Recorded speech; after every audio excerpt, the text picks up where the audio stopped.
Hello students, today our topic is electrical design of overhead lines। ਹੁਣ ਤੱਕ ਆਪਾਂ ਪੜ੍ਹਿਆ ਸੀਗਾ ਮਕੈਨੀਕਲ ਡਿਜ਼ਾਈਨ, ਉਹਦੇ ਵਿੱਚ ਜਿੱਦਾਂ ਸਪੋਰਟਸ, ਕੰਡਕਟਰ, ਇੰਸੂਲੇਟਰਸ, ਸੈਗ, ਕਰੋਨਾ, ਇਹ ਸਾਰੇ ਇਫੈਕਟਸ ਆਪਾਂ ਪੜ੍ਹ ਲਏ ਆ। ਹੁਣ ਉਸ ਤੋਂ ਬਾਅਦ ਇੱਕ ਆ ਰਿਹਾ ਇਲੈਕਟ੍ਰੀਕਲ ਡਿਜ਼ਾਈਨ।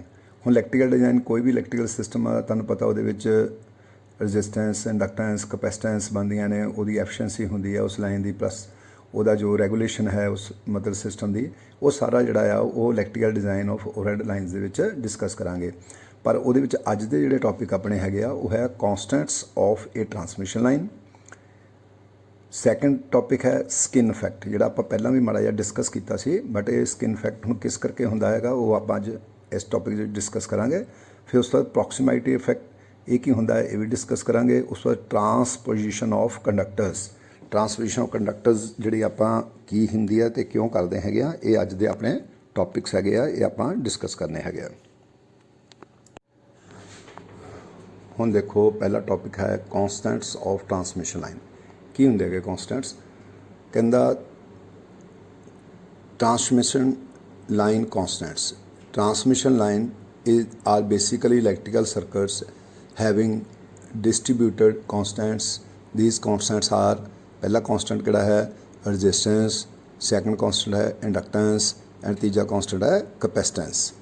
मतलब लाइन ਦੇ ਵਿੱਚ ਜਿਹੜੀ ਆਪਾਂ ਟਰਾਂਸਮਿਸ਼ਨ ਲਾਈਨ ਦੇਖਦੇ ਹੈਗੇ ਆ ਜਾ ਰਹੀ ਆ, ਜਾਂ ਡਿਸਟ੍ਰੀਬਿਊਸ਼ਨ ਲਾਈਨ ਆਪਾਂ ਦੇਖ ਰਹੇ ਆ ਜਾ ਰਹੀ ਹੈਗੀ ਆ, ਤੇ ਇਸ ਲਾਈਨ ਦੇ ਆਪਣੇ ਹੀ ਕੁਝ ਰੈਜ਼ਿਸਟੈਂਸ ਹੁੰਦੀ ਆ, ਕੁਛ ਉਹਦੀ ਇੰਡਕਟੈਂਸ ਹੁੰਦੀ ਹੈ ਅਤੇ ਕੁਛ ਉਹਦਾ ਕਪੈਸਿਟੈਂਸ ਹੁੰਦਾ ਹੈਗਾ। ਅਤੇ ਇਹ ਕਹਿੰਦਾ ਜਿਹੜਾ ਆ ਸਾਰੀ ਲਾਈਨ ਦੇ ਵਿੱਚ ਇਹ ਡਿਸਟਰੀਬਿਊਟ ਹੋਇਆ ਹੁੰਦਾ ਹੈਗਾ, ਕੌਂਸਟੈਂਟ ਜਿਹੜੇ ਪੂਰੀ ਲਾਈਨ 'ਚ ਡਿਸਟਰੀਬਿਊਟ ਹੋਏ ਹੁੰਦੇ ਆ। ਅੱਗੇ ਕਹਿੰਦਾ ਦੇਖੋ ਦੀਜ਼ ਕੌਂਸਟੈਂਟਸ ਔਰ parameters are uniformly distributed along the entire length of the line and their concentration at any point is not possible. ਮਤਲਬ ਕਹਿੰਦਾ ਕਿ ਜਿਹੜੇ ਕੌਂਸਟੈਂਟਸ ਹੁੰਦੇ ਆ ਰੈਜ਼ਿਸਟੈਂਸ, ਇੰਡਕਟੈਂਸ, ਕਪੈਸਿਟੈਂਸ, ਜਿਹੜੇ ਪੂਰੀ ਲਾਈਨ ਦੇ ਵਿੱਚ ਜਿਹੜੀ ਆਪਣੀ ਟਰਾਂਸਮਿਸ਼ਨ ਲਾਈਨ ਜਾ ਰਹੀ ਹੈ ਪੂਰੀ ਲਾਈਨ ਦੇ ਵਿੱਚ ਯੂਨੀਫਾਰਮਲੀ ਡਿਸਟਰੀਬਿਊਟਡ ਹੋਏ ਹੁੰਦੇ ਆ, ਨਾ ਕਿ ਕਿਸੇ ਇੱਕ ਪਰਟੀਕੂਲਰ ਪੁਆਇੰਟ 'ਤੇ ਜਿਹੜੇ ਆਪਾਂ ਉਹਨੂੰ ਕੰਸੀਡਰ ਕਰਦੇ ਹੈਗੇ ਆ ਜਾਂ ਇਕੱਠੇ ਹੋਏ ਹੁੰਦੇ। ਮਤਲਬ ਆਪਾਂ ਜਾਂ ਇਹ ਨਹੀਂ ਕਹਿ ਸਕਦੇ ਕਿ ਰੈਜ਼ਿਸਟੈਂਸ, ਇੰਡਕਟੈਂਸ, ਕਪੈਸਿਟੈਂਸ ਜਿਹੜੀ ਸਟਾਰਟਿੰਗ ਦੇ ਵਿੱਚ ਆਪਾਂ ਮਤਲਬ ਹੈਗੀ ਹੈ ਸਰ ਅੱਗੇ ਹੈ ਨਹੀਂ, ਜਾਂ ਐਂਡ 'ਚ ਹੈਗੀ ਆ ਪਿੱਛੇ ਹੈ ਨਹੀਂ, ਇੱਦਾਂ ਨਹੀਂ। ਉਹ ਕਹਿੰਦਾ ਯੂਨੀਫਾਰਮਲੀ ਡਿਸਟਰੀਬਿਊਟ ਹੈਗੇ, ਮਤਲਬ ਜੇ 10 ਕਿਲੋਮੀਟਰ ਲੰਬੀ ਲਾਈਨ ਆ ਅਤੇ ਜਿਹੜੇ ਕੌਂਸਟੈਂਟਸ ਵੀ ਆ ਇਹ 10 ਕਿਲੋਮੀਟਰ ਲਾਈਨ ਦੇ ਵਿੱਚ ਯੂਨੀਫਾਰਮਲੀ ਡਿਸਟਰੀਬਿਊਟ ਹੋਇਆ ਹੈ।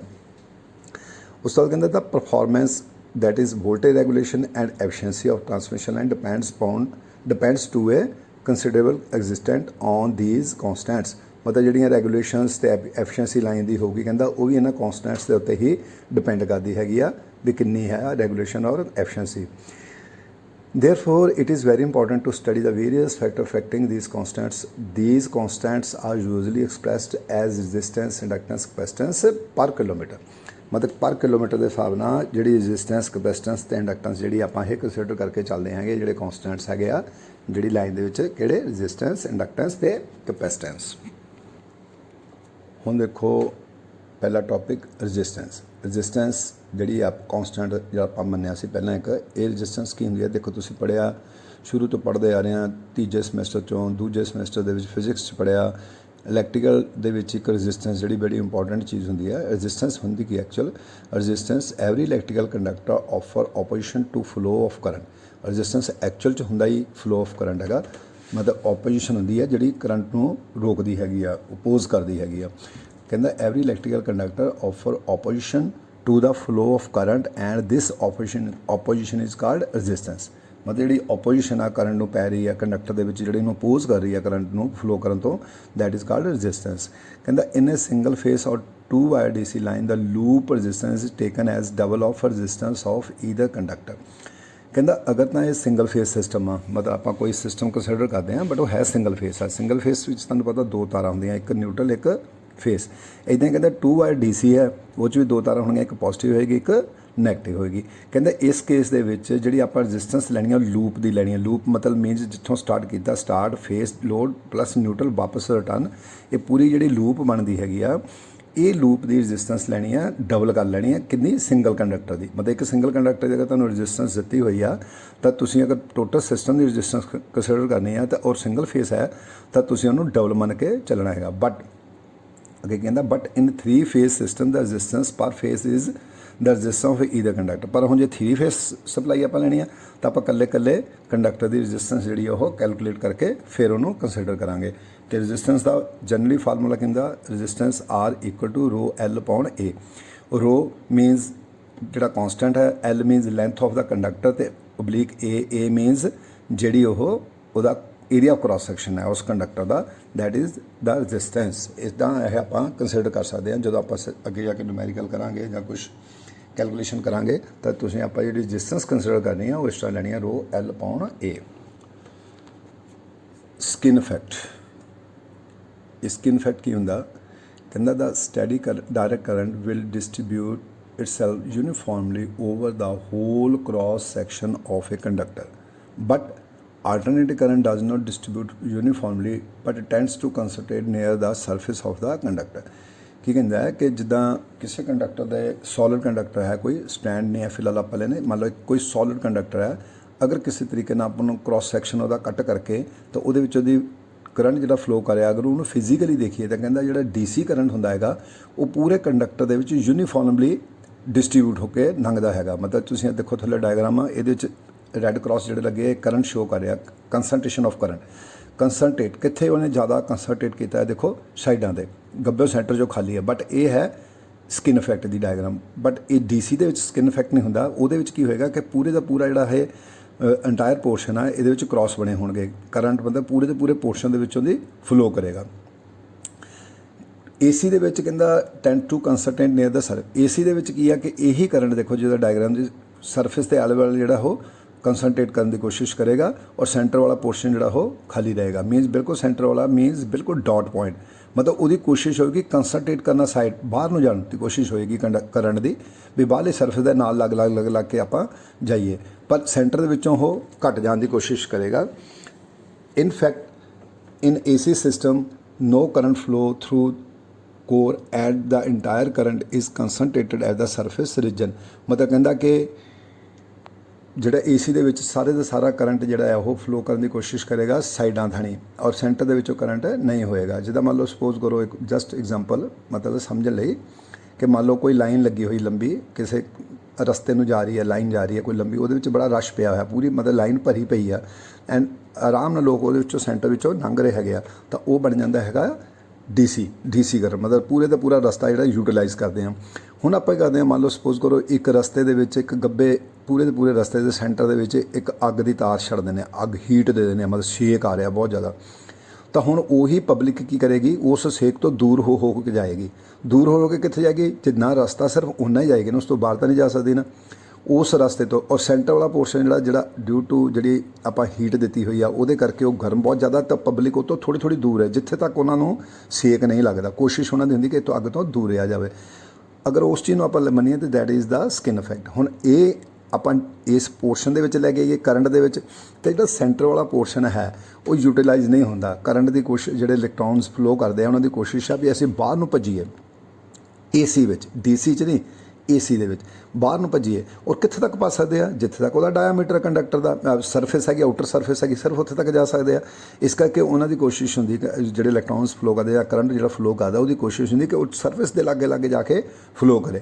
ਹੁਣ ਜਿੰਨਾ ਸਰਫੇਸ ਦੇ ਲਾਗੇ ਹੋ ਗਿਆ ਬਾਕੀ ਦਾ ਅੰਦਰ ਆਏਗਾ, ਪਰ ਲੇਕਿਨ ਸੈਂਟਰ ਵਿੱਚ ਕਰੰਟ ਨਹੀਂ ਫਲੋ ਕਰ ਸਕਦਾ AC ਦੇ ਵਿੱਚ। DC ਵਿੱਚ ਪੂਰੇ ਦਾ ਪੂਰਾ ਇੰਟਾਇਰ ਜਿਹੜਾ ਡਾਇਆਮੀਟਰ ਜਾਂ ਜ਼ਿਆਦਾ ਆਊਟਰ ਡਾਇਆ ਹੈਗਾ ਆ ਉਹਦੇ ਵਿੱਚ ਪਲੱਸ ਪੂਰੀ ਸਰਫੇਸ ਦੇ ਵਿੱਚ ਕਰੰਟ ਜਿਹੜਾ ਉਹ ਫਲੋ ਕਰੇਗਾ DC ਵਿੱਚ। And that this phenomena is called skin effect and causes the resistance to increase slightly। ਕਹਿੰਦਾ ਇਹਨੂੰ ਸਕਿਨ ਇਫੈਕਟ ਕਹਿੰਦੇ ਆ। ਤੇ ਕਿਉਂਕਿ ਹੁਣ ਕਰੰਟ ਕੁਛ ਪੋਰਸ਼ਨ ਯੂਜ਼ ਹੀ ਨਹੀਂ ਹੋ ਰਿਹਾ ਤੇ ਰੈਜ਼ਿਸਟੈਂਸ ਕੀ ਆ, ਆਪੋਜੀਸ਼ਨ ਆਫ ਕਰੰਟ, ਇਹ ਵੀ ਅਪੋਜ਼ ਹੀ ਕਰ ਰਿਹਾ ਨਾ, ਸੈਂਟਰ 'ਚ ਕਰੰਟ ਨੂੰ ਲੰਘਣ ਹੀ ਨਹੀਂ ਦੇ ਰਿਹਾ ਹੈਗਾ ਸਕਿਨ ਇਫੈਕਟ ਜਿਹੜਾ।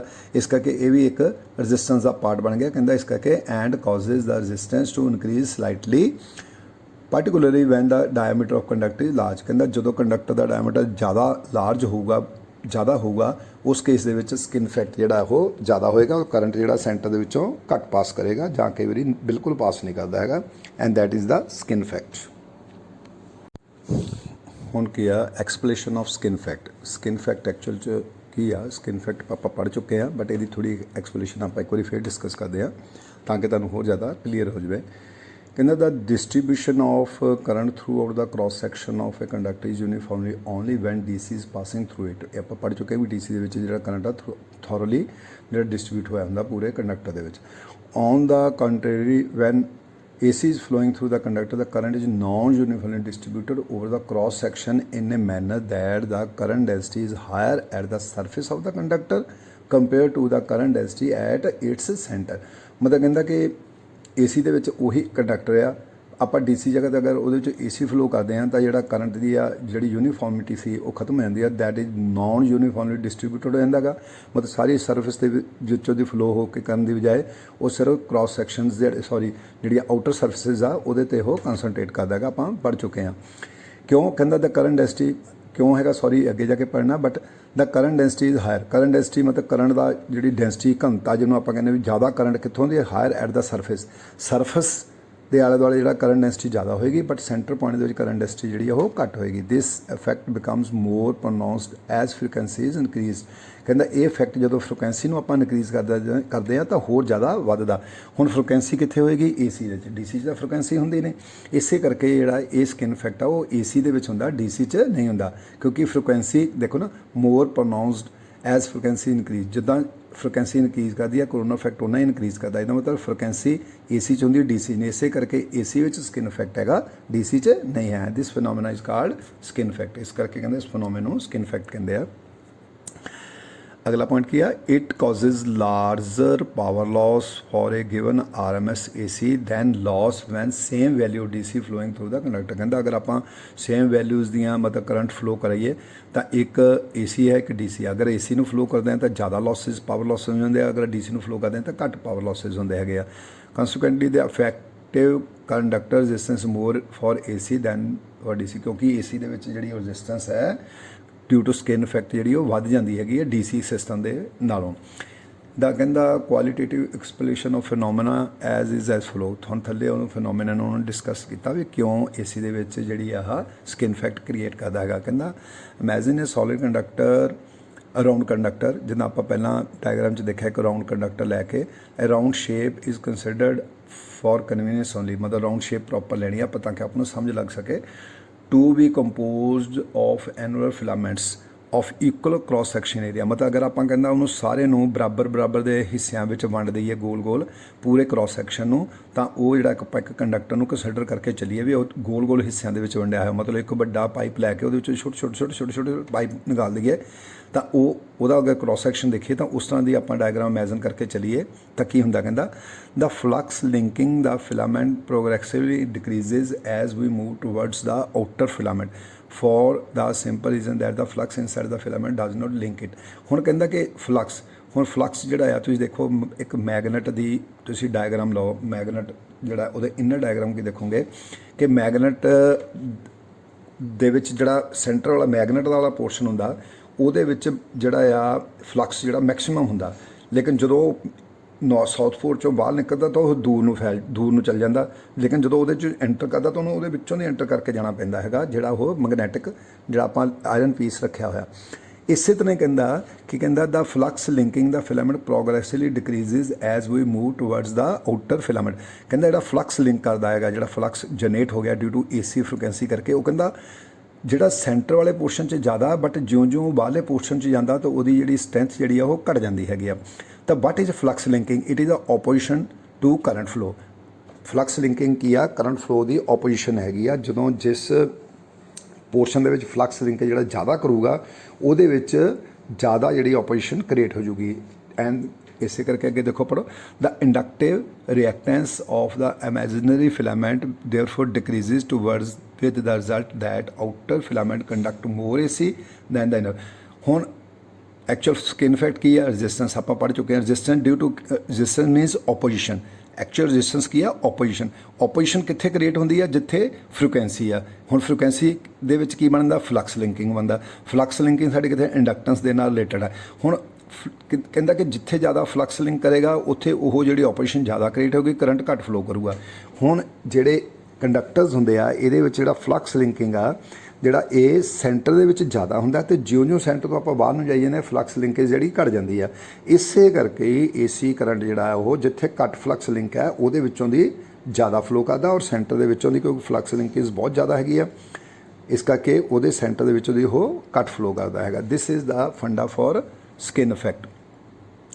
कहंदा with the increase of frequency the non uniformity of inductive reactance of the filament becomes more pronounced. हुण क्योंकि फ्लक्स लिंक की आ फ्रिक्वेंसी से डिपेंड करता, जिन्नी ज़्यादा फ्रिक्वेंसी होएगी उन्ना ज़्यादा फ्लक्स लिंक करेगा, उन्नी ज़्यादा जी आ नॉन यूनीफॉर्मिटी जी आ वो सिस्टम के चलेगी, उन्ना ज़्यादा करंट जोड़ा वो ज़्यादा सरफेस ना कंसनट्रेट करेगा और सेंटर विचों करंट जोड़ा ज़्यादा दूर नूं सेंटर वाला एरिया जिदा कह सकते ज़्यादा खाली रहेगा। मतलब जिदा तुम दसिया ट्यूब्स आ, एक वड्डी ट्यूब के छोटियां ट्यूबां लगा दीए तो आप पानी का फ्लो करिए तो जिन्नी वो फ्रिक्वेंसी मतलब उन्होंने आप AC करंट मन के चलीए, जिन्नी वो फ्रिक्वेंसी ज़्यादा होएगी उन्ना पानी जो आउटर सरफेस दी ट्यूब्स आ वो ज़्यादा फ्लो करेगा, सेंटर वालियां घट फ्लो करेगा और जां कई बार सेंटर दी ट्यूब्स जो खाली रह जाएंगे। सो ये फंडा हैगा मतलब स्किन इफेक्ट का। मतलब मेन है कि स्किन इफेक्ट जोड़ा ड्यू टू फ्रिक्वेंसी करके स्किन इफेक्ट होंदा, क्योंकि फ्रिक्वेंसी जी फ्लक्स लिंकेज ਦੇ ਨਾਲ ਰਿਲੇਟਡ ਹੈਗੀ ਆ। ਫ੍ਰੀਕੁਐਂਸੀ ਹੋਏਗੀ ਕਿਹਦੇ ਵਿੱਚ AC 'ਚ, DC 'ਚ ਫ੍ਰੀਕੁਐਂਸੀ ਨਹੀਂ ਹੁੰਦੀ, AC ਦੇ ਵਿੱਚ ਫ੍ਰੀਕੁਐਂਸੀ ਹੁੰਦੀ ਆ, ਇਸ ਕਰਕੇ frequency due to that frequency ਜਿਹੜਾ ਸਕਿਨ ਇਫੈਕਟ ਹੁੰਦਾ। ਹੁਣ ਜਿੰਨੀ ਜ਼ਿਆਦਾ ਫ੍ਰੀਕੁਐਂਸੀ ਹੋਏਗੀ ਉਨਾ ਜ਼ਿਆਦਾ ਹੀ ਸਕਿਨ ਇਫੈਕਟ ਹੋਏਗਾ ਔਰ ਉਨੀ ਜ਼ਿਆਦਾ ਨॉन ਯੂਨੀਫਾਰਮਿਟੀ ਸਾਡੇ ਕੰਡਕਟਰ ਦੇ ਵਿੱਚੋਂ ਦੀ ਹੋਏਗੀ। ਫੈਕਟਰਸ ਕੀ ਆ ਜਿਹੜੇ ਜਿਹੜੇ ਫੈਕਟਰ ਸਾਡੀ ਸਕਿਨ ਇਫੈਕਟ ਨੂੰ ਇਫੈਕਟ ਕਰਦੇ ਹੈਗੇ ਆ ਉਹ ਕੀ? ਪਹਿਲਾਂ ਦੇਖੋ ਕਹਿੰਦਾ ਸ਼ੇਪ ਆਫ ਕੰਡਕਟਰ, कंडक्टर की शेप किहो जी आ उते जी स्किन इफेक्ट डिपेंड करती हैगी आ। कहता lesser for stranded conductors than solid conductors. अगर आप एक सॉलिड कंडक्टर लीए पूरे का पूरा सॉलिड कंडक्टर लीए तो वो कहता जोड़े ये इफैक्ट्स जोड़े आ वो ज़्यादा होंगे आ, तो जोड़े स्टैंडर्ड कंडक्टर जिदा आप तुहानूं दस्सिया कि छोटे छोटे पीसिस करके फिर आपां एक रस्सी टाइप कंडक्टर्स जोड़ा यूज़ करते हैं छोटे, दैट इज़ स्टैंडर्ड कंडक्टर, उन्होंने जोड़ा लॉस घट होंदा हैगा। मटीरियल पर भी डिपेंड करता कि मटीरियल किहो जिहा आपां यूज़ करते हैं, अलमीनीयम, कॉपर, ब्रश और ईवन जो आप अर्थ वायरस जड़ियाँ यूज़ करते हैं वो जी स्किन इफेक्ट्स सारे डिफरेंट डिफरेंट होएगा।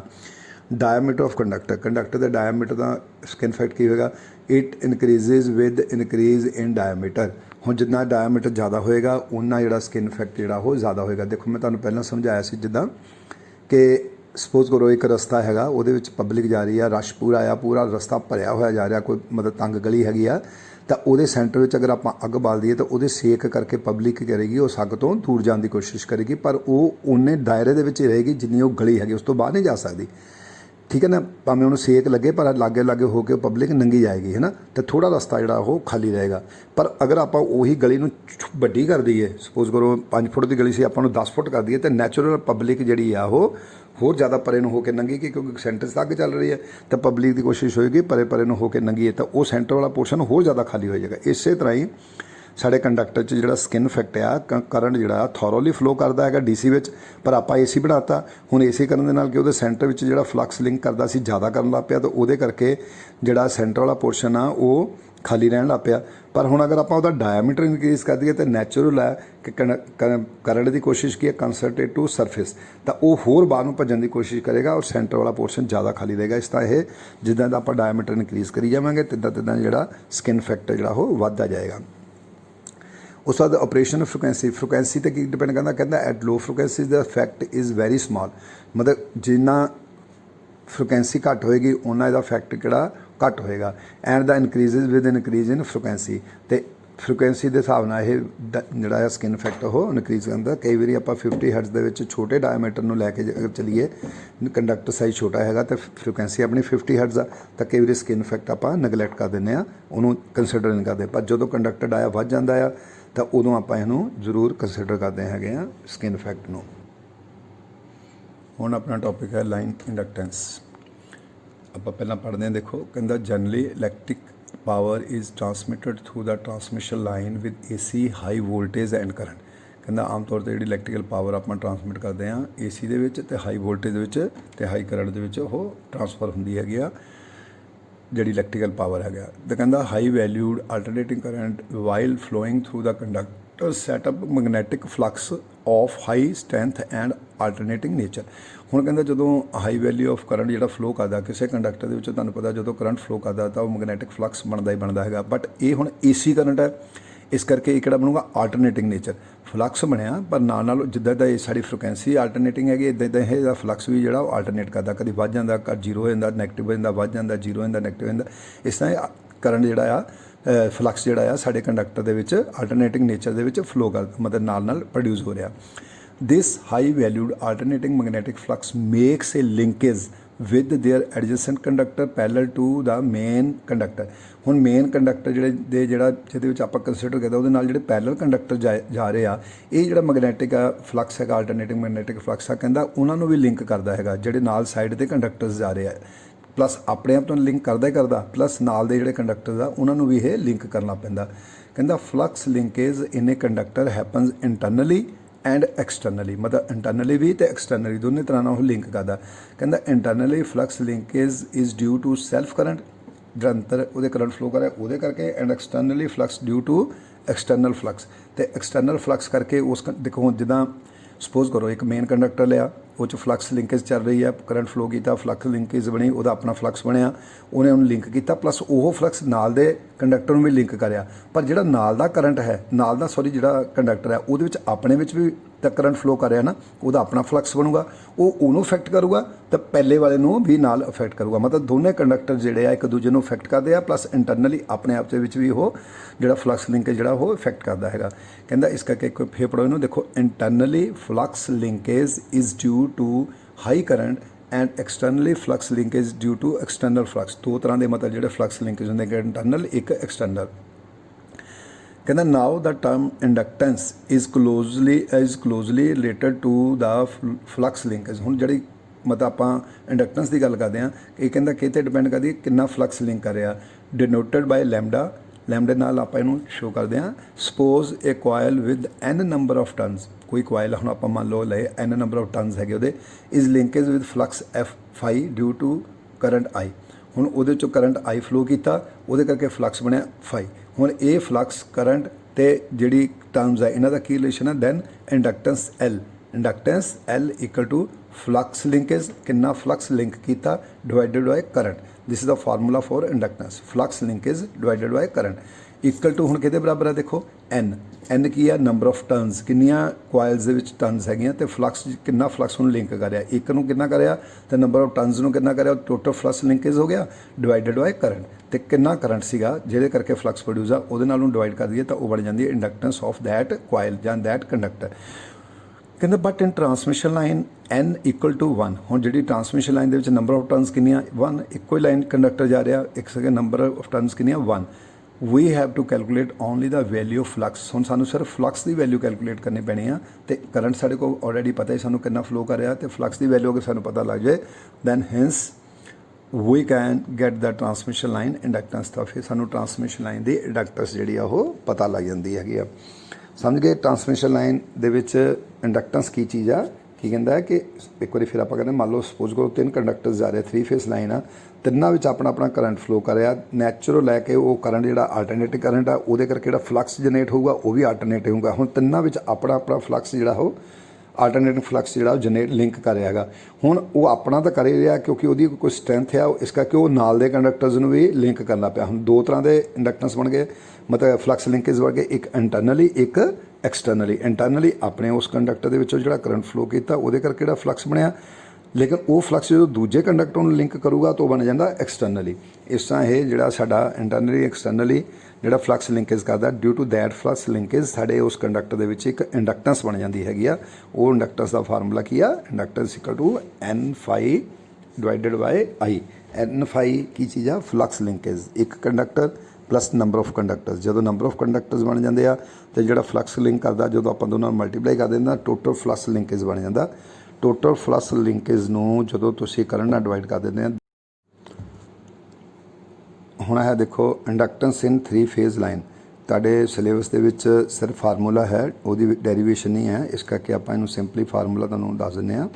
देखो की लिखिआ उपरले पासे एक ट्रायंगल बनी है डी मतलब इक्वल डिस्टेंसिज कंडक्टर दे हैगे और ट्रायंगल शेप दे विच मतलब आपां कंडक्टर नूं अगर कंसीडर करिए तो उहदी inductance per phase per meter कितनी बनूगी 10⁻⁻7 ब्रैकेट दे विच 0.5 + 2 log E D/R ब्रैकेट बंद H हेनरी।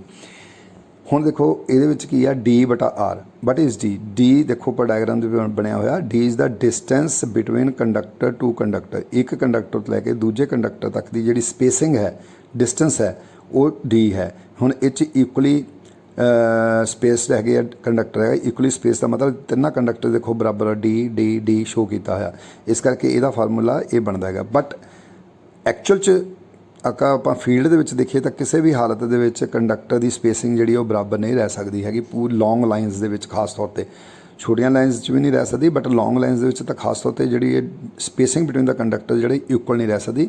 ਹੁਣ ਦੇਖੋ ਇਸ ਕਰਕੇ ਥੱਲੇ ਦੇਖੋ ਥੱਲੇ ਡਾਇਗਰਾਮ, ਉਹਦੇ ਥੱਲੇ ਕੀ ਲਿਖਿਆ, ਵੈਨ ਸਪੇਸਿੰਗ ਬਿਟਵੀਨ ਕੰਡਕਟਰਸ ਆਰ ਅਨਸਿਮੈਟ੍ਰੀਕਲ। ਅਨਸਿਮੈਟ੍ਰੀਕਲ ਉਹ ਇੱਕ ਸਪੇਸਿੰਗ ਬਰਾਬਰ ਨਹੀਂ ਆ। ਦੇਖੋ ਕੀ ਆ, ਏ ਕੰਡਕਟਰ, ਬੀ ਕੰਡਕਟਰ, ਸੀ ਕੰਡਕਟਰ, ਪਰ ਇਹਦੀ ਸਪੇਸਿੰਗ ਦੇਖੋ ਦਿੱਤੀ ਹੋਈ ਹੈ D1 D2 D3, ਤਿੰਨਾਂ ਦੀ ਅਲੱਗ ਅਲੱਗ। ਇੱਕ ਦੀ D1 ਆ, ਇੱਕ ਦੋ ਕੰਡਕਟਰ ਦੇ ਵਿੱਚ D2 ਆ, ਅਤੇ ਦੋ ਕੰਡਕਟਰ ਵਿੱਚ D3 ਆ।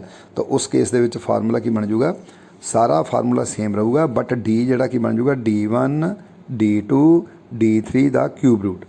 ਮਤਲਬ ਬਾਕੀ ਫਾਰਮੂਲਾ ਸਾਰਾ ਸੇਮ ਆ, ਬਟ ਜਿਹੜਾ D1 D2 D3 ਮਤਲਬ ਕਿਉਂਕਿ ਆਪਾਂ ਨੂੰ ਇੱਕ ਡਾਇਆ ਲੈਣਾ ਪੈਣਾ, ਉਹਦੇ ਵਿੱਚ ਕੀ ਸੀਗਾ D3, ਮਤਲਬ ਮੰਨ ਲਓ ਜਿਹੜਾ D1 into D2 into D1 ਪਹਿਲੇ ਵਿੱਚ D into D into D ਇਹ ਬਣ ਗਿਆ D ਦਾ ਕਿਊਬ। ਠੀਕ ਆ, ਹੁਣ D ਦਾ ਕਿਊਬ ਦਾ ਜਦੋਂ ਕਿਊਬ ਰੂਟ ਲਵਾਂਗੇ ਤਾਂ ਇਕੱਲਾ D ਰਹਿ ਗਿਆ। ਬਟ ਇਹਦੇ ਵਿੱਚ ਕਿਉਂਕਿ ਡਾਇਆਮੀਟਰ ਜਿਹੜਾ ਆ ਉਹ ਅਲੱਗ-ਅਲੱਗ ਹੈ, D1 ਆ, D2 ਆ, D3, ਇਸ ਕਰਕੇ ਮਲਟੀਪਲਾਈ ਕੀਤਾ, D1 D2 D3 ਰਹਿ ਗਿਆ ਮੰਨ ਲਓ, ਤਾਂ ਉਹਦਾ ਕਿਊਬ ਰੂਟ। ਮਤਲਬ ਕਿਉਂਕਿ ਵੈਲਿਊਜ਼ ਜਿਹੜੀਆਂ ਅਲੱਗ-ਅਲੱਗ, ਇਸ ਕਰਕੇ ਆਪਾਂ ਕਿਊਬ ਰੂਟ ਸ਼ੋ ਕੀਤਾ ਹੋਇਆ ਫਾਰਮੂਲੇ ਦੇ ਵਿੱਚ। ਕੈਲਕੂਲੇਸ਼ਨ ਜਦੋਂ ਕਰੋਗੇ ਦੋਨਾਂ ਨੂੰ ਮਲਟੀਪਲਾਈ ਕਰਕੇ ਉਹਨੂੰ ਕਿਊਬ ਰੂਟ ਕੱਢੋਗੇ, ਜੋ ਵੈਲਿਊ ਆਊਗੀ ਉਹਨੂੰ ਆਰ ਨਾਲ ਡਿਵਾਈਡ ਕਰਨਾ। What is R? R small R. What is small R? Small R is the radius of the conductor. Small R is the radius of the conductor. ਹੁਣ ਦੇਖੋ ਬਾਕੀ ਸਾਰਾ ਕੁਝ ਕਾਂਸਟੈਂਟ ਹੈ, 10⁻⁻7 ਕਾਂਸਟੈਂਟ ਹੈ, 0.5 ਕਾਂਸਟੈਂਟ ਹੈ, 2 ਕਾਂਸਟੈਂਟ ਹੈ। log E ਕਿਹਦਾ ਲੈਣਾ, D ਬਟਾ R ਦਾ। ਹੁਣ D ਉੱਪਰਲੇ ਵਾਲੇ ਕੇਸ 'ਚ ਜਿੱਥੇ ਸਿਮੈਟ੍ਰੀਕਲ ਡਿਸਟੈਂਸ ਸੀਗਾ, ਉਸ ਕੇਸ ਦੇ ਵਿੱਚ D ਆਪਾਂ ਸਿੰਗਲ ਲਈ। ਹੁਣ ਸਿੰਗਲ ਕਿਉਂ ਲਈ, ਫਾਰਮੂਲਾ ਥੱਲੇ ਵਾਲਾ ਹੀ ਆ। ਦੇਖੋ ਥੱਲੇ ਨੂੰ ਆਪਾਂ ਲੈਂਦੇ D1 D2 D3 ਹੈ ਨਾ। ਹੁਣ ਲੇਕਿਨ ਜੇ ਉੱਪਰ ਵਾਲੇ ਕੇਸ 'ਚ ਕੰਸੀਡਰ ਕਰੀਏ, D1 ਕਿੰਨਾ D, D2 ਕਿੰਨਾ D, D3 ਕਿੰਨਾ D, ਠੀਕ ਹੈ ਨਾ। ਹੁਣ ਉਹ ਬਣ ਗਿਆ D1 D2 D3 ਦੀ ਜੋ ਮਲਟੀਪਲੀਕੇਸ਼ਨ ਕਰਾਂਗੇ ਉੱਪਰਲੇ ਵਾਲੇ ਕੇਸ 'ਚ, ਉਹ ਬਣ ਜੂਗਾ D ਦਾ ਕਿਊਬ। ਹੁਣ ਕਿਊਬ ਦਾ ਜਦੋਂ ਕਿਊਬ ਰੂਟ ਕਰਾਂਗੇ ਤਾਂ ਉਹ ਸਿੰਗਲ ਵੈਲਿਊ ਰਹਿ ਜੂਗੀ D, ਇਸ ਕਰਕੇ ਉੱਪਰਲਾ ਫਾਰਮੂਲਾ ਬਣ ਗਿਆ, ਥੱਲੜਾ ਫਾਰਮੂਲਾ ਇਹ ਬਣ ਗਿਆ, ਜਿਹਦੇ ਵਿੱਚ ਡਿਸਟੈਂਸ ਜਿਹੜਾ ਉਹ ਅਨਸਿਮੈਟ੍ਰੀਕਲ ਹੈਗਾ। ਇਸ ਤਰ੍ਹਾਂ ਇਹ ਦੋ ਫਾਰਮੂਲੇ ਤੁਸੀਂ ਯਾਦ ਕਰ ਲੈਣੇ ਆ। ਅਗਰ ਨੂਮੈਰੀਕਲ ਆਵੇ, ਇੱਦਾਂ ਡਾਇਗਰਾਮ ਬਣਾ ਕੇ ਡਿਸਟੈਂਸ ਸ਼ੋ ਕਰਕੇ, ਰੇਡੀਅਸ ਸ਼ੋ ਕਰਕੇ ਤੁਸੀਂ ਉਹਦੀ ਕੈਲਕੂਲੇਸ਼ਨ ਕਰ ਦੇਣੀ ਆ, ਅਤੇ ਤੁਹਾਡਾ ਮਸਲਾ ਹੱਲ। ਕਨਕਲੂਜਨ ਕੀ ਆ, ਦੇਖੋ if spacing between the conductor is more larger will be the inductance. ਕਹਿੰਦਾ ਹੁਣ ਜਦੋਂ ਸਪੇਸਿੰਗ ਜ਼ਿਆਦਾ ਹੋਏਗੀ, ਡੀ ਦੀ ਵੈਲਿਊ ਕੈਪੀਟਲ ਡੀ ਜਿਹੜਾ ਡਿਸਟੈਂਸ ਬਿਟਵੀਨ ਦਾ ਕੰਡਕਟਰ ਦਾ ਉੱਪਰਲੇ ਪਾਸੇ ਆ, ਕਹਿੰਦਾ ਜਿੰਨਾ ਉਹ ਡਾਇਆ ਜ਼ਿਆਦਾ ਹੋਊਗਾ ਉਨਾ ਹੀ ਉਹ ਇੰਡਕਟੈਂਸ ਜਿਹੜੀ ਜ਼ਿਆਦਾ ਹੋਊਗੀ। ਦੂਜੇ ਵਿੱਚ ਕੀ ਕਹਿੰਦਾ, if the radius of the conductor is more smaller will be the inductance. ਹੁਣ ਕਹਿੰਦਾ ਰੇਡੀਅਸ ਕੰਡਕਟਰ ਦਾ ਜਦੋਂ ਜ਼ਿਆਦਾ ਹੋਏ, ਕੰਡਕਟਰ ਦਾ ਰੇਡੀਅਸ, ਹੁਣ ਜਦੋਂ ਕੰਡਕਟਰ ਦਾ ਰੇਡੀਅਸ ਜ਼ਿਆਦਾ ਹੋ ਗਿਆ ਤੇ ਥੱਲੜਾ ਰੇਡੀਅਸ ਕੀ ਹੈ, ਥੱਲੜਾ ਪੋਰਸ਼ਨ ਦੇਖੋ ਥੱਲੇ ਆਰ ਆ, ਆਰ ਦੀ ਵੈਲਿਊ ਜਿੰਨੀ ਜ਼ਿਆਦਾ ਹੋਏਗੀ ਉਹਨਾਂ ਫੇਰ ਇੰਡਕਟੈਂਸ ਸਾਡੀ ਜਿਹੜੀ ਉਹ ਜ਼ਿਆਦਾ ਹੋਏਗੀ।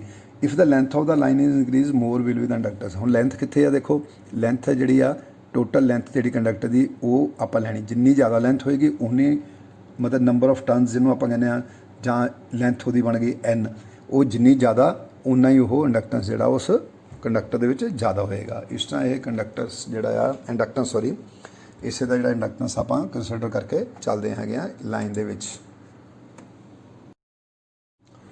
ਪ੍ਰੋਕਸੀਮਿਟੀ ਇਫੈਕਟ ਕੀ ਆ, ਦੇਖੋ ਕਹਿੰਦਾ apart from the skin effect non uniformity of current distribution is also caused by proximity effect.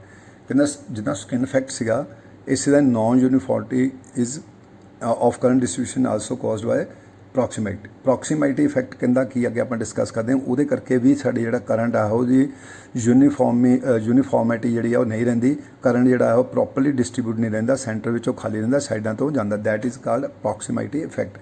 Consider 2 wire lines as shown in figure. ਮੰਨ ਲਓ ਥੱਲੇ ਦੇਖੋ ਦੋ ਲਾਈਨਸ ਆਪਾਂ ਦਿਖਾਉਂਦੇ ਆ, ਦੋ ਲਾਈਨ ਨੂੰ cross section, each line conductor can be divided into sections of equal cross section area.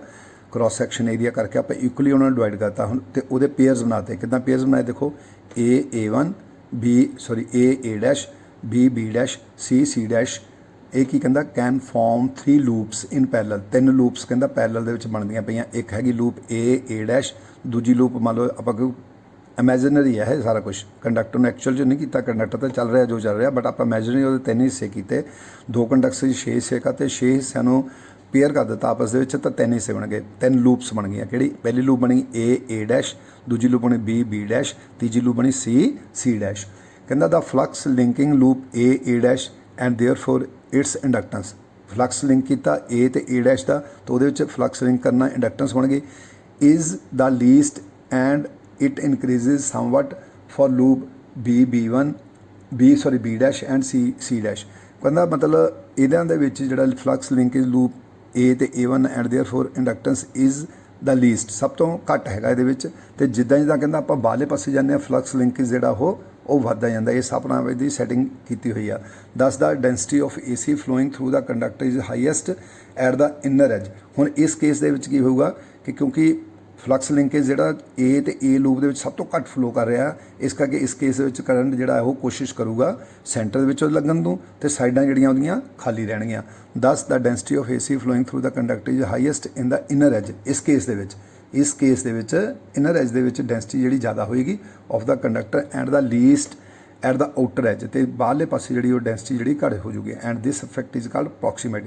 ਹੁਣ ਦੇਖੋ this type of non uniform AC current distribution becomes more pronounced as the distance between the conductor is reduced। ਕਹਿੰਦਾ ਕਿ ਜਿੰਨਾ ਆਪਾਂ conductor ਦਾ resistance ਜਿਹੜਾ distance ਆ ਉਹ ਘਟਾਈ ਜਾਵਾਂਗੇ, ਲਾਗੇ ਲਈ ਜਾਵਾਂਗੇ ਕੰਡਕਟਰ ਨੂੰ, ਓਨਾ ਕਹਿੰਦਾ ਇਹ ਜਿਹੜਾ ਇਫੈਕਟ ਜਿਹੜਾ ਉਹ ਜ਼ਿਆਦਾ ਹੋਏਗਾ। ਮਤਲਬ ਮੀਨਸ ਫਲਕਸ ਜਿਹੜਾ ਕੋਸ਼ਿਸ਼ ਕਰੇਗਾ ਸੈਂਟਰ ਵਾਲੇ ਪੋਰਸ਼ਨ 'ਚੋਂ ਜ਼ਿਆਦਾ ਲੰਘਣ ਦੀ, ਤੇ ਸਾਈਡਾਂ ਵਾਲਾ ਪੋਰਸ਼ਨ ਜਿਹੜਾ ਉਹ ਖਾਲੀ ਲਏ। ਕਹਿੰਦਾ like skin effect the non-uniformity of current distribution caused by proximity effect also increases the effective conductor resistance। ਹੁਣ ਜਿੱਦਾਂ ਪਹਿਲੇ ਸਕਿਨ ਇਫੈਕਟ ਦੇ ਕਰਕੇ ਰੈਜ਼ਿਸਟੈਂਸ ਇਨਕਰੀਜ਼ ਹੋਈ ਸੀ, ਸਕਿਨ ਇਫੈਕਟ ਕੀ ਆ, ਇੰਡੀਵਿਜੂਅਲ ਕਰੰਟ ਜਿਹੜਾ ਆ, ਇੰਡੀਵਿਜੂਅਲ ਕਰੰਟ ਜੋ ਉਸ ਕੰਡਕਟਰ ਦਾ ਇੰਡੀਵਿਜੂਅਲ ਕਰੰਟ ਫਲੋ ਕਰ ਰਿਹਾ ਹੈਗਾ ਉਹਦੇ ਕਰਕੇ ਸਕਿਨ ਇਫੈਕਟ ਕ੍ਰੀਏਟ ਹੁੰਦਾ ਹੈਗਾ। ਤੇ ਜਿਹੜਾ ਪ੍ਰੋਕਸੀਮੇਟੀ ਇਫੈਕਟ ਹੁੰਦਾ ਹੈ ਇਹ ਨਾਲ ਦੇ ਕੰਡਕਟਰ ਕਰਕੇ ਜਿਹੜਾ ਫਲਕਸ ਲਿੰਕ ਕਰਦਾ ਹੈਗਾ ਉਹਦੇ ਕਰਕੇ ਕ੍ਰੀਏਟ ਹੁੰਦਾ ਹੈਗਾ। ਬਸ ਇਹ ਚੀਜ਼ ਦਾ ਖਿਆਲ ਰੱਖਣਾ।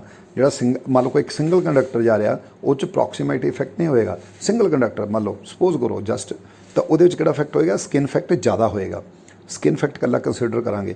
ਹੁਣ ਇਹਦੇ ਵਿੱਚ ਪ੍ਰੋਕਸੀਮੇਟੀ ਇਫੈਕਟ ਵਿੱਚ ਕਦੋਂ ਹੋਊਗਾ, ਜਦੋਂ ਆਪਾਂ ਇੱਕ ਨਾਲ ਉਹਦੇ ਇੱਕ ਕੰਡਕਟਰ ਹੋਰ ਲਾ ਦਿਆਂਗੇ। ਹੁਣ ਜਿਹੜਾ ਦੂਜਾ ਕੰਡਕਟਰ ਆ ਉਹਦਾ ਫਲਕਸ ਵੀ ਪਹਿਲੇ ਕੰਡਕਟਰ ਨੂੰ ਲਿੰਕ ਕਰੇਗਾ, ਤੇ ਪਹਿਲੇ ਕੰਡਕਟਰ ਦਾ ਫਲਕਸ ਦੂਜੇ ਕੰਡਕਟਰ ਨੂੰ ਲਿੰਕ ਕਰਨ ਲੱਗੇਗਾ। ਉਹਦੇ ਕਰਕੇ ਆਪਾਂ 2 ਕੰਡਕਟਰ ਥੱਲੇ ਬਣਾਏ ਹੈ, ਤਾਂ ਦੋਨਾਂ ਦੇ ਫਲਕਸ ਲਿੰਕੇਜ ਦੀ ਡਾਇਗਰਾਮ ਇਸ ਹਿਸਾਬ ਨਾਲ ਬਣੀ ਹੋਈ ਹੈ। ਲੂਪ ਆਪਾਂ ਇਸ ਹਿਸਾਬ ਨਾਲ ਬਣਾਈ ਹੈ ਕਿ A ਡੈਸ਼ ਜਿਹੜਾ ਆ ਇਹਦੇ ਵਿੱਚ ਮੈਕਸਿਮਮ ਜਿਹੜਾ ਫਲਕਸ ਲਿੰਕੇਜ ਕਰਦਾ ਹੈਗਾ, ਮਿਨੀਮਮ ਕਰਦਾ ਹੈਗਾ, ਤੇ ਜਿਉਂ ਆਪਾਂ ਬਾਹਰਲੇ ਪਾਸੇ ਜਾਂਦੇ ਤਾਂ ਤਿਉਂ ਉਹ ਬਾਹਰਲੇ ਪਾਸੇ ਉਹਦੀ ਜਿਹੜੀ ਆ ਡੈਂਸਿਟੀ ਜਿਹੜੀ ਕਰੰਟ ਦੀ ਘਟਦੀ ਜਾਂਦੀ। ਮਤਲਬ ਕਰੰਟ ਜਿਹੜਾ ਹੁਣ ਇਸ ਕੰਡੀਸ਼ਨ ਕਰੰਟ ਜਿਹੜਾ ਕਿੱਥੇ ਫਲੋ ਕਰੂਗਾ, ਸਭ ਤੋਂ ਜ਼ਿਆਦਾ ਕਰੰਟ ਕਿੱਥੋਂ ਫਲੋ ਕਰੂਗਾ, A ਡੈਸ਼ ਦੇ ਪੋਰਸ਼ਨ, B ਡੈਸ਼ 'ਚ ਉਸ ਤੋਂ ਘੱਟ, ਤੇ C ਡੈਸ਼ ਉਸ ਤੋਂ ਵੱਧ। ਹੁਣ ਦੇਖੋ ਇੱਦਾਂ ਦੀ ਸ਼ੇਪ ਦੇ ਵਿੱਚ ਵੀ ਤਾਂ ਨॉन ਯੂਨੀਫਾਰਮਿਟੀ ਹੋ ਗਈ ਨਾ ਕੰਡਕਟਰ ਕਰੰਟ ਦੀ, ਕਿਉਂਕਿ ਕਰੰਟ ਜਿਹੜਾ ਸੈਂਟਰ 'ਚ ਜ਼ਿਆਦਾ ਫਲੋ ਕਰ ਰਿਹਾ, ਮਤਲਬ ਸਾਈਡਾਂ 'ਤੇ, ਸੈਂਟਰ ਨਹੀਂ ਇਨਰ ਸਾਈਡਸ ਦੇ ਉੱਤੇ ਜ਼ਿਆਦਾ ਫਲੋ ਕਰ ਰਿਹਾ, ਆਊਟਰ ਸਾਈਡਸ 'ਤੇ ਘੱਟ ਫਲੋ ਕਰ ਰਿਹਾ, ਲੇਕਿਨ ਕਰੰਟ ਫਲੋ ਕਰ ਰਿਹਾ ਪਰ ਉਹ ਯੂਨੀਫਾਰਮ ਨਹੀਂ ਫਲੋ ਕਰ ਰਿਹਾ। And that effect is called proximity effect. ਇਹਨੂੰ ਆਪਾਂ ਪ੍ਰੋਕਸੀਮੇਟੀ ਇਫੈਕਟ ਕਹਿੰਦੇ ਹਾਂ, ਤੇ ਇਹ ਵੀ ਸਾਡੀ ਰੈਜ਼ਿਸਟੈਂਸ ਦੇ ਵਿੱਚ ਰੈਜ਼ਿਸਟੈਂਸ ਨੂੰ ਇਨਕਰੀਜ਼ ਕਰ ਦਿੰਦਾ। ਜਿੱਦਾਂ ਸਕਿਨ ਇਫੈਕਟ, ਹੁਣ 3 ਤਰ੍ਹਾਂ ਦੀਆਂ ਰੈਜ਼ਿਸਟੈਂਸ ਹੋਣਗੀਆਂ। ਕੰਡਕਟਰ ਦੀ ਆਪਣੀ ਰੈਜ਼ਿਸਟੈਂਸ, ਜਿਹੜਾ ਵੀ ਮਟੀਰੀਅਲ ਹੈ ਉਹਦੀ ਕੁਛ ਰੈਜ਼ਿਸਟੈਂਸ ਹੋਏਗੀ, ਪਲੱਸ ਸਕਿਨ ਇਫੈਕਟ ਦੀ ਰੈਜ਼ਿਸਟੈਂਸ ਹੋਗੀ, ਪਲੱਸ ਹੁਣ ਹੈ ਕਪੈਸਿਟੈਂਸ ਆਫ ਇਹ ਟਰਾਂਸਮਿਸ਼ਨ ਲਾਈਨ। ਜਿੱਦਾਂ ਆਪਾਂ ਪਹਿਲਾਂ ਪੜ੍ਹਿਆ ਇੰਡਕਟੈਂਸ, ਉਸੇ ਤਰ੍ਹਾਂ ਕਪੈਸਿਟੈਂਸ ਜਿਹੜੀ ਹੈ ਸਾਡੇ ਕੰਡਕਟਰ ਦੇ ਵਿੱਚ ਕ੍ਰੀਏਟ ਹੁੰਦੀ ਹੈਗੀ ਆ, ਤੇ ਉਹਦੇ ਫਾਰਮੂਲੇ ਜਿਹੜੇ ਆ ਥੱਲੇ ਦਿੱਤੇ ਹੋਏ ਆ। ਦੇਖੋ ਤੁਸੀਂ ਇਹ ਫਾਰਮੂਲੇ ਡਿਸਕਸ ਕਰਕੇ ਪੜ੍ਹ ਕੇ, ਤਾਂ ਇੱਕ ਅਗਰ ਪੇਪਰ 'ਚ ਆਏਗਾ ਤੁਸੀਂ ਫਾਰਮੂਲਾ ਪੁੱਟ ਕਰਕੇ, ਵੈਲਿਊ ਪੁੱਟ ਕਰਕੇ ਉਹਦੇ ਲੱਭ ਸਕਦੇ। ਫੈਰਡਸ ਪਰ ਮੀਟਰ ਲਾਸਟ ਵਿੱਚ ਲਿਖਿਆ, ਇੱਦਾਂ ਥੱਲੇ farad per metres 2 pi E divided by log E dr। Same ਉਸੇ ਤਰ੍ਹਾਂ ਡਿਸਟੈਂਸ D A ਜਿਹੜਾ ਥੱਲੇ ਓਬਲੀਕ ਪਾ ਕੇ ਪਾਇਆ, R ਮੀਨਸ ਬਟਾ R ਕੀਤਾ ਹੋਇਆ, ਇਹ ਹੈ radius divided by space divided by radius. ਇਸੇ ਥੱਲੇ ਸਪੇਸ ਡਿਵਾਈਡਡ ਬਾਏ ਰੇਡੀਅਸ। ਮਤਲਬ ਜਿੱਦਾਂ ਤੁਸੀਂ ਸਿੰਗਲ ਲਾਈਨ ਦੇ ਵਿੱਚ ਲੈਂਦੇ ਹੋ ਸਿੰਗਲ ਫੇਸ 'ਚ, ਇੱਦਾਂ ਹੀ ਇਹ ਟ੍ਰਿਪਲ ਫੇਸ ਦੇ ਵਿੱਚ ਲਿਆ ਹੋਇਆ। ਤਿੰਨਾਂ ਫੇਸਿਸ ਦੇ ਵਿੱਚ ਰੇਡੀਅਸ ਅਲੱਗ-ਅਲੱਗ, ਸਪੇਸਿੰਗ ਅਲੱਗ-ਅਲੱਗ ਵੀ ਹੋ ਸਕਦੀ ਹੈ, ਸਪੇਸਿੰਗ ਇਕੁਅਲ ਵੀ ਹੋ ਸਕਦੀ ਆ। ਇਕੁਅਲ ਆ ਤਾਂ ਤੁਸੀਂ ਇਕੱਲੀ ਡੀ ਲੈਣੀ ਆ, ਅਗਰ ਅਲੱਗ-ਅਲੱਗ ਸਪੇਸਿੰਗ ਹੈ ਜਿੱਦਾਂ D1 D2 D3 ਪਹਿਲਾਂ ਆਪਾਂ ਡਿਸਕਸ ਕੀਤਾ, ਅਗਰ ਉੱਦਾਂ ਆ ਤਾਂ ਤੁਸੀਂ D1 × D3 D2 × D3 ਸਾਰੇ ਦਾ ਕਿਊਬ ਰੂਟ, ਮਤਲਬ ਇਸ ਤਰ੍ਹਾਂ ਇਹ ਕੈਲਕੂਲੇਸ਼ਨ ਜਿਹੜੀ ਕਰਨੀ ਹੈਗੀ ਆ। ਹੁਣ ਲਾਸਟ ਟੌਪਿਕ ਹੈ ਟਰਾਂਸਪੋਜੀਸ਼ਨ ਆਫ ਕੰਡਕਟਰਸ। ਟਰਾਂਸਪੋਜੀਸ਼ਨ ਆਫ ਕੰਡਕਟਰਸ ਕੀ ਹੁੰਦੀ ਆ, ਦੇਖੋ ਡੈਫੀਨੇਸ਼ਨ ਇਹਦੀ ਪੜ੍ਹਦੇ ਹਾਂ ਆਪਾਂ ਪਹਿਲਾਂ। The transposition of a physical rotation of the conductors so that the conductor is moved to take up the next physical position in the regular sequence। ਕਹਿੰਦਾ ਕਿ ਆਪਾਂ ਕੀ ਕਰਦੇ ਹਾਂ ਰੈਗੂਲਰ ਸੀਕੁਐਂਸ ਦੇ ਵਿੱਚ, ਮਤਲਬ ਰੈਗੂਲਰ ਸੀਕੁਐਂਸ ਐਕਚੁਅਲੀ ਇਹਨੂੰ ਲੈਂਦੇ ਹਾਂ L/3, ਮਤਲਬ ਟੋਟਲ ਜਿੰਨੀ ਲਾਈਨ ਆ ਉਹਨੂੰ 3 ਹਿੱਸਿਆਂ ਡਿਵਾਈਡ ਕਰ ਦਿੰਦੇ ਹਾਂ। 3 ਹਿੱਸਿਆਂ ਦੇ ਡਿਵਾਈਡ ਕਰਨ ਤੋਂ ਬਾਅਦ ਆਪਾਂ ਜਿਹੜੀ ਉਹਦੀ ਟਰਾਂਸਪੋਜੀਸ਼ਨ ਕਰਦੇ ਹਾਂ ਕੰਡਕਟਰ ਦੀ, ਕਿੱਦਾਂ ਕਿ ਫਿਜ਼ੀਕਲ ਉਹਦੀ ਕੰਡੀਸ਼ਨ ਜਿਹੜੀ ਫਿਜ਼ੀਕਲ ਪੋਜੀਸ਼ਨ ਆ ਉਹ ਚੇਂਜ ਕਰ ਦਿੰਦੇ ਹਾਂ। ਮਤਲਬ ਸਪੋਜ਼ ਕਰੋ ਇੱਕ ਮੰਨ ਲਓ ਜਸਟ 33 ਕਿਲੋਮੀਟਰ ਲੰਬੀ ਲਾਈਨ ਆ, ਤਾਂ ਆਪਾਂ 11 ਕਿਲੋਮੀਟਰ 3 ਹਿੱਸੇ ਹੋ ਗਏ। ਆਪਾਂ ਇੱਕ ਸਟਾਰਟਿੰਗ ਤੋਂ ਚੱਲੇ 11 ਕਿਲੋਮੀਟਰ ਤੇ ਜਾ ਕੇ ਆਪਾਂ ਕੰਡਕਟਰ ਦੀ ਪੋਜੀਸ਼ਨ ਜਿਹੜੀਆਂ ਚੇਂਜ ਕਰਤੀਆਂ। ਥੱਲੇ ਡਾਇਗਰਾਮ ਤੁਹਾਨੂੰ ਸਮਝਾਉਣਾ। ਉਸ ਤੋਂ ਬਾਅਦ ਅੱਗੇ ਜਾ ਕੇ ਫਿਰ 11 ਕਿਲੋਮੀਟਰ ਦੇ ਕੰਡਕਟਰ ਦੀਆਂ ਪੋਜੀਸ਼ਨ ਜਿਹੜੀਆਂ ਉਹ ਫਿਜ਼ੀਕਲ ਪੋਜੀਸ਼ਨ ਜਿਹੜੀਆਂ ਚੇਂਜ ਕਰਤੀਆਂ। ਕਹਿੰਦਾ ਕੀ ਹੈ the transposition of the conductor equalize the mutual inductance and capacitance between the lines. The irregular spacing between the conductor gives a complex value of inductance which makes the study of power system complex.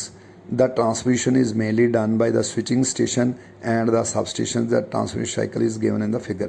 ਹੁਣ actual 'ਚ ਕੀ ਹੈ ਕਿ ਆਪਾਂ physically ਜੇਕਰ condition ਦੇਖੀਏ, suppose ਕਰੋ ਸਾਡੀ line 33 ਮਤਲਬ 100 ਕਿਲੋਮੀਟਰ ਲੰਬੀ ਲਾਈਨ ਹੈ, 200 ਕਿਲੋਮੀਟਰ ਲੰਬੀ ਲਾਈਨ ਹੈ, 700 ਕਿਲੋਮੀਟਰ ਲੰਬੀ, ਮਤਲਬ ਜਿੰਨੀ ਵੀ ਲੰਬੀ ਹੈਗੀ ਆ, ਉਹਦੇ ਵਿੱਚ ਬਹੁਤ ਸਾਰੀਆਂ ਰਸਤੇ 'ਚ ਅੜਚਣਾਂ ਆਉਂਦੀਆਂ। ਕਿਤੇ ਰਸਤੇ ਦਰਿਆ ਆ ਸਕਦਾ ਆ, ਕੋਈ ਸੜਕ ਆ ਗਈ, ਕੋਈ ਪੁਲ ਆ ਗਿਆ, ਕੋਈ ਖੇਤ ਆ ਗਏ, ਕੁਛ ਵੀ ਪੋਜੀਸ਼ਨਸ ਆਪਣੀਆਂ ਰਸਤੇ 'ਚ ਆਉਂਦੀਆਂ।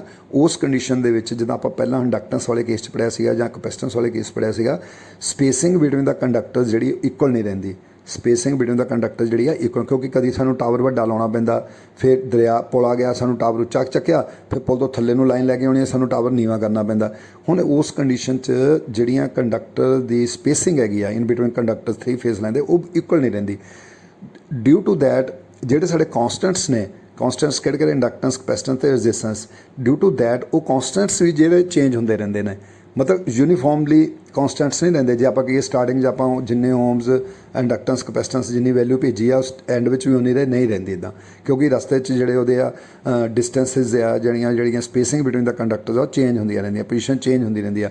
ਹੁਣ ਉਸ ਅਨਈਕੁਅਲ ਕੌਂਸਟੈਂਟਸ ਨੂੰ ਜਾਂ ਅਨਸਿਮੈਟ੍ਰੀਕਲ ਕੌਂਸਟੈਂਟਸ ਨੂੰ ਸਿਮੈਟ੍ਰੀਕਲ ਕਰਨ ਲਈ, ਤਾਂ ਕਿ ਸਾਡੀ ਜਿਹੜੀ ਰੈਗੂਲੇਸ਼ਨ ਆ ਜਾਂ ਸਾਡੀ ਜਿਹੜੀ ਐਫੀਸ਼ੀਐਂਸੀ ਆ ਪਰ ਫੇਸ ਉਹ ਇਕੁਅਲ ਆਵੇ, ਉਹਨੂੰ ਇਕੁਅਲ ਰੱਖਣ ਲਈ, ਬਰਾਬਰ ਕਰਨ ਲਈ ਸਾਨੂੰ ਟਰਾਂਸਪੋਜੀਸ਼ਨ ਆਫ ਕੰਡਕਟਰਸ ਜਿਹੜੀ ਆ ਉਹ ਕਰਨੀ ਪੈਂਦੀ ਆ। ਟਰਾਂਸਪੋਜੀਸ਼ਨ ਆਫ ਕੰਡਕਟਰਸ ਕਰਨੀ ਪੈਂਦੀ ਕਿਉਂਕਿ ਸਾਨੂੰ ਅਨਈਕੁਅਲ ਜਿਹੜੇ ਕੌਂਸਟੈਂਟਸ ਆ ਉਹਨਾਂ ਨੂੰ ਇਕੁਅਲ ਮੀਨਸ ਅਨਸਿਮੈਟ੍ਰੀਕਲ ਕੌਂਸਟੈਂਟਸ ਨੂੰ ਸਿਮੈਟ੍ਰੀਕਲ ਕਰਨ ਲਈ ਸਾਨੂੰ ਟਰਾਂਸਪੋਜੀਸ਼ਨ ਕਰਨੀ ਪੈਂਦੀ ਆ। ਹੁਣ ਤੁਸੀਂ ਡਾਇਗਰਾਮ 'ਚ ਦੇਖੋ, ਜਦੋਂ ਮੈਂ ਤੁਹਾਨੂੰ ਦੱਸਿਆ ਸੀ, ਮੰਨ ਲਓ ਸਪੋਜ਼ ਕਰੋ ਸਟਾਰਟਿੰਗ ਦੇ ਵਿੱਚ ਕੰਡਕਟਰ ਏ ਮੀਨਸ R/B ਆਪਾਂ ਲਾਈਏ, ਕੰਡਕਟਰ ਏ ਜਿਹੜਾ ਸਭ ਤੋਂ ਟੌਪ 'ਤੇ ਸੀ ਉਹਦਾ ਲਾਲ ਰੰਗ ਦਿੱਤਾ ਹੋਇਆ, ਕੰਡਕਟਰ ਬੀ ਜਿਹੜਾ ਸੈਂਟਰ 'ਚ ਸੀ ਯੈਲੋ ਕਲਰ ਦਾ, ਕੰਡਕਟਰ ਸੀ ਜਿਹੜਾ ਗ੍ਰੀਨ ਕਲਰ ਦਾ ਦੇਖੋ ਥੱਲੜੇ ਪਾਸੇ ਦਿੱਤਾ। ਪਰ ਆਫਟਰ ਇਕੁਅਲ ਸੀਕੁਐਂਸ, ਮਤਲਬ ਜਿੰਨਾ ਵੀ ਆਪਾਂ ਰੈਗੂਲਰ ਸੀਕੁਐਂਸ ਰੱਖਿਆ ਹੈ, ਮੰਨ ਲਓ ਆਪਾਂ 11 ਕਿਲੋਮੀਟਰ ਦੀ 33 ਕਿਲੋਮੀਟਰ ਲੰਬੀ ਲਾਈਨ ਸੀ, ਜਿਵੇਂ ਮੈਂ ਤੁਹਾਨੂੰ ਦੱਸਿਆ ਆਪਾਂ 3 ਹਿੱਸੇ ਕਰ ਦਿੱਤੇ। 11 ਕਿਲੋਮੀਟਰ ਬਾਅਦ ਸਾਡਾ ਕੰਡਕਟਰ ਏ ਦੇਖੋ ਕਿੱਥੇ ਆ ਗਿਆ, ਪਹਿਲਾਂ ਟੌਪ 'ਤੇ ਸੀ ਉਹ ਸੈਂਟਰ 'ਚ ਆ ਗਿਆ, ਅਤੇ ਜਿਹੜਾ ਯੈਲੋ ਸੀ ਬੀ ਸੀ ਉਹ ਸੈਂਟਰ ਸੀ ਉਹ ਬਾਟਮ 'ਤੇ ਚਲਾ ਗਿਆ, ਅਤੇ ਜਿਹੜਾ ਗ੍ਰੀਨ ਸੀ ਸੀ ਉਹ ਬਿਲਕੁਲ ਬਾਟਮ 'ਤੇ ਸੀ ਉਹ ਟੌਪ 'ਤੇ ਚਲਾ ਗਿਆ। ਹੁਣ ਇਹ ਪੋਜੀਸ਼ਨ ਬਣ ਗਈ ਕੰਡਕਟਰ ਦੀ ਸੈਂਟਰ ਵਾਲੀ। ਹੁਣ ਇਹ ਪੋਜੀਸ਼ਨ ਇੱਦਾਂ 11 ਕਿਲੋਮੀਟਰ ਲੰਬੀ ਜਾਏਗੀ। 11 ਕਿਲੋਮੀਟਰ ਬਾਅਦ ਆਪਾਂ ਫਿਰ ਇਹ ਪੋਜੀਸ਼ਨ ਚੇਂਜ ਕਰਾਂਗੇ, ਉਲਟ ਪੁਲਟ ਨਹੀਂ ਕਰਾਂਗੇ, ਸੇਮ ਉੱਦਾਂ ਜਿੱਦਾਂ ਪਹਿਲਾਂ ਕੀਤੀ ਸੀ। ਟੌਪ ਵਾਲਾ ਕੰਡਕਟਰ ਸੈਂਟਰ 'ਚ, ਸੈਂਟਰ ਵਾਲਾ ਬਾਟਮ 'ਚ, ਅਤੇ ਬਾਟਮ ਵਾਲਾ ਟੌਪ 'ਤੇ। ਹੁਣ ਦੇਖੋ ਸਟਾਰਟਿੰਗ ਅਤੇ ਐਂਡ ਵਿੱਚ ਕੀ ਹੋ ਗਿਆ, ਜਿਹੜਾ ਸਟਾਰਟਿੰਗ ਦੇ ਵਿੱਚ ਇਹ ਕੰਡਕਟਰ ਸੀਗਾ ਸਭ ਤੋਂ ਟੌਪ 'ਤੇ ਸੀਗਾ, ਰੈਗੂਲਰ ਸੀਕੁਐਂਸ ਤੋਂ ਬਾਅਦ ਉਹਦੀ ਫਿਜ਼ੀਕਲੀ ਪੋਜੀਸ਼ਨ ਚੇਂਜ ਕਰਨ ਤੋਂ ਬਾਅਦ ਜਿੱਥੇ ਜਾ ਕੇ ਆਪਾਂ ਉਹਨੂੰ ਰਿਸੀਵ ਕੀਤਾ ਐਂਡ ਆਇਆ, ਤਾਂ ਉਹ ਏ ਟੌਪ ਦੀ ਬਜਾਏ ਬਾਟਮ 'ਤੇ ਆ ਗਿਆ, ਬੀ ਸੈਂਟਰ ਦੀ ਬਜਾਏ ਟੌਪ 'ਤੇ ਚਲਾ ਗਿਆ, ਸੀ ਬਾਟਮ ਦੀ ਬਜਾਏ ਸੈਂਟਰ 'ਚ ਆ ਗਿਆ। That is called transposition. ਇਹ ਨਹੀਂ ਹੈ ਕਿ ਆਪਾਂ ਡਿਜ਼ਾਈਨ ਬਣਾਇਆ ਕੋਈ ਆਪਾਂ ਜਾਂ ਵੀ ਵਧੀਆ ਸਾਨੂੰ ਸਾਡੀ ਲਾਈਨ ਦਿਖੇ ਇਸ ਕਰਕੇ ਨਹੀਂ ਕੀਤਾ, ਇਹ ਸਿਰਫ ਕੀਤਾ ਹੈਗਾ ਜਿਹੜੇ ਸਿਮੈਟ੍ਰੀਕਲ ਕੌਂਸਟੈਂਟ ਸੀਗੇ ਉਹਨਾਂ ਨੂੰ ਆਪਾਂ ਸਿਮੈਟ੍ਰੀਕਲ ਕਰ ਲਿਆ, ਤਾਂ ਕਿ ਸਾਡੀ ਰੈਗੂਲੇਸ਼ਨ ਤਾਂ ਜੇ ਐਫੀਸ਼ੀਐਂਸੀ ਪਰ ਫੇਜ਼ ਜਿਹੜੀ ਆ ਉਹ ਇਕੁਅਲ ਰਹਿ ਸਕੇ, ਬਸ ਇਹ ਇਹਦਾ ਕਾਰਨ ਹੈ। That is called transposition of conductors. ਹੁਣ ਦੇਖੋ ਲਾਸਟ ਵਿੱਚ ਕੀ ਆ, ਨੀਡਸ ਆਫ ਟਰਾਂਸਪੋਜੀਸ਼ਨ। ਜਿੱਦਾਂ ਮੈਂ ਤੁਹਾਨੂੰ ਪਹਿਲਾਂ ਦੱਸ ਚੁੱਕਾ ਕਿ ਅਨਸਿਮੈਟ੍ਰੀਕਲ ਕੌਂਸਟੈਂਟਸ ਨੂੰ ਸਿਮੈਟ੍ਰੀਕਲ ਕਰਨ ਲਈ ਸਾਨੂੰ ਟਰਾਂਸਪੋਜੀਸ਼ਨ ਕਰਨੀ ਪੈਂਦੀ ਆ। ਇਹ ਆਪਾਂ ਫਿਰ ਵੀ ਪੜ੍ਹਦੇ ਹਾਂ। ਚਲੋ ਦੇਖੋ ਕੀ ਲਿਖਿਆ, ਧਿਆਨ ਨਾਲ ਪੜ੍ਹੋ, ਤੁਸੀਂ ਵੀ ਨਾਲ ਦੇਖਿਆ ਕਰੋ। ਜਦੋਂ ਮੈਂ ਬੋਲਦਾ ਤੁਸੀਂ ਉਸ ਲਾਈਨ ਦੇ ਉੱਤੇ ਨਾਲ ਉਹਨੂੰ ਦੇਖਣਾ ਆ ਤਾਂ ਕਿ ਤੁਹਾਨੂੰ ਸਮਝ ਲੱਗ ਜਾਵੇ।